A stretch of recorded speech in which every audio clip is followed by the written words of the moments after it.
How is it going, guys? Malagant here. We are going to be looking into respecking in Grim Dawn, and at the same time I'll talk about something called the golden rule of leveling in Grim Dawn. That is going to... I'll try to like explain the logic behind it. It's going to be fairly easy to understand, and then if you're a new player to Grim Dawn, you'll be able to apply this to any character that you're going to be starting with. So first thing, right off the bat, the Grim Dawn doesn't necessarily punish you for anything that you commit into your character other than your mastery choices. So in this case, I'm a Knightblade and I'm an Arcanist, so this choice is going to be staying with this character forever, no matter what I do, unless I cheat, unless I mess up with my save games, etc. So Knightblade and Arcanist, my selections when it comes to mastery, so it makes a Spellbreaker. That is going to be a hard commitment choice. But when it comes to my skill distribution, my mastery skills, or my mastery points right over here on the bar of the mastery, or my devotion points that I spend, including the attribute points, everything is in fact resettable and you can respec out of everything. So the game is definitely, you know, giving you the right tools to like test out things, test out some devotion setups easily, and it's not even like punishing when it comes to the cost of respecking either. So how do you respec in this game? In Devil's Crossing right over here, this is the first town that you spawn into the game, and right on the northernmost section in this little prison cell, there's going to be somebody called the Spirit Guide who's going to help you out with respecking. In my game right now, it's not there simply because I've progressed my story. In my game, you can find it in Crucible, you can find it in the Conclave of 3, and you can also find it in the Coven's Refuge right over here. Let's also walk into the Spirit Guide and see like what is the cost of respecking. So right over here, the Spirit's Guide, it has like a book on its head. Novi, the Spirit's Guide. So it's going to be costing me 200 item bits. As I continue respecking or like removing points from my skill tree, it's going to be ramping up a little bit, but you know, it's not necessarily something that's expensive in the late game whatsoever. It has never bothered me, the amount of iron bits that you end up spending. That also being said, it's only iron bits for skill points, but for the devotions, it actually has an ether crystal cost next to the iron bits as well. To get some ether crystals, which are also being used for lots of crafting options in Grim Dawn, you could definitely easily farm them in Warden's Laboratory. You just teleport into Warden's Laboratory, which is available to you at the end of Act 1.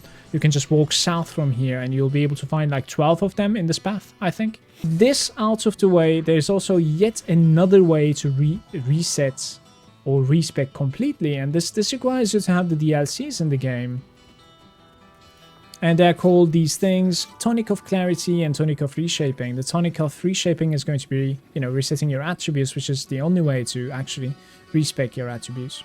And on top of that, there's going to be the Tonic of Clarity as well, which is respecing entirely your devotion tree, and it's going to be giving you your all of the points that you have spent into them. They will be given back. So this out of the way, let's also talk about the golden rule that I was mentioning at the start and on the title of the video as well. So if you're new to this game, you might feel like you want to check out, you know, different abilities, and you might also feel like you want to keep some points just in case for later on, you know, when your mastery reaches, when your level reaches above or high, etc. So you might want to be a little bit like hesitant when it comes to like spending your points. Well, thanks to respecking, you don't really have to. You can actually like commit and then go back and respec every time. But that said, I would like you to pay attention to the soft caps in this game when it comes to the skills. So in this case, for instance, this Blade Burst has 16, this guy over here has 12, even though I have 14 points into it.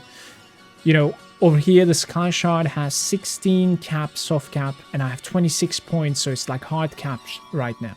So what does this mean, the 26 out of 16? It means that like I've spent 16 points, at the very least.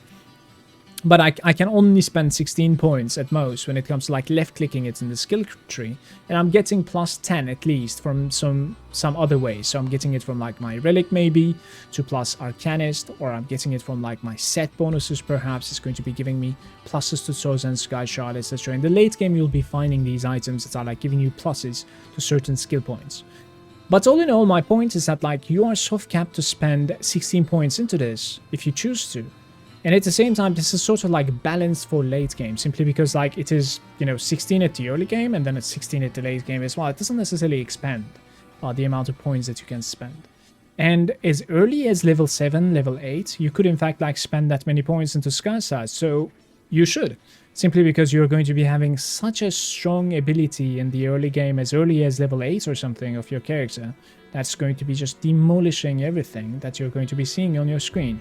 So you can apply this logic to literally any character on any spell that you're going to be going. Obviously, some spells or skills are going to be, you know, for instance, in Nightblade, you could choose to like level with Veil of Shadow, that's going to be dealing damage around you, or you could level with Blade Burst, or you could level with Phantasmal Blades. Same can be said for like Arcanist. You could level with the Flash Freeze, or you could level with the Chosen Scar Shards. It is better to choose one of these things, and some things are obviously performing a little bit better than the others when it comes to leveling, such as Word of Pain from the Inquisitor. But yeah, committing into them as fast as possible and maxing them out, and then rotating to something else, such as like utility or support, or maybe even like checking things out, doing some tests here and there, you know, after maxing these abilities out is the better choice. It's definitely the better choice, simply because you will be so much stronger, and thanks to, you know, that ability that you have committed to is going to be carrying you big time. So that's going to be the golden rule when it comes to leveling in Grim Dawn, just committing into that, you know, bread and butter ability that you want to level with from as early as, you know, level 10, and then afterwards letting that ability carry you until like level 50 or something. It will, trust me. So thank you very much for watching. I'm going to see you on the next one. Peace out, YouTube.